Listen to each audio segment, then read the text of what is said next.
मिठल बाबल लालू का लाली ये कसीदस जिए न उन डड़े बार का टुकरो कसे उड़ा भी दो ये कसीदो सास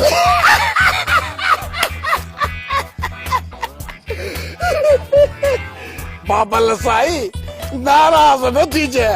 तू बाही टक्कर जो काव बाकी फर्क एतिरो आहे तू कपड़ा धो पाई ऐं कांगल उघाड़ो हूंदो आहे अड़े मिठू पुट वल्लू के वड़े या न वड़े पर विचाग्र जरूर खड़े वाह जो गिराव खयो अथई बाबल इन तावीज़नि जो असर केतिरा ॾींहं हलंदो बाबा दुश्मन जी डांगी भगल चङी आहे दुश्मन जी डांगी भञी छॾ अड़े उहो वरी कीअं दुश्मन जी डांगी छो भञा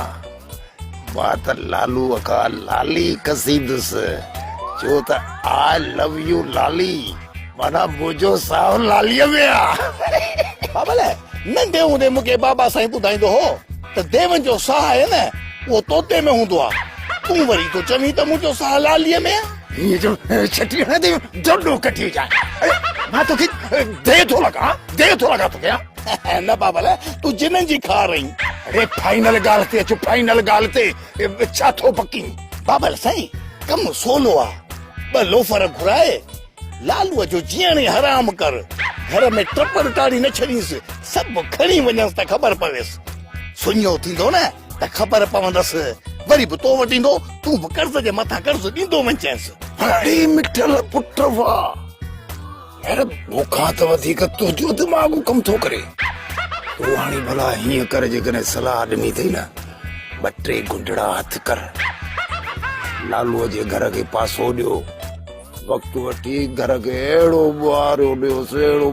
ॾियोसि जो लालूअ जे घर में कक बि न रहे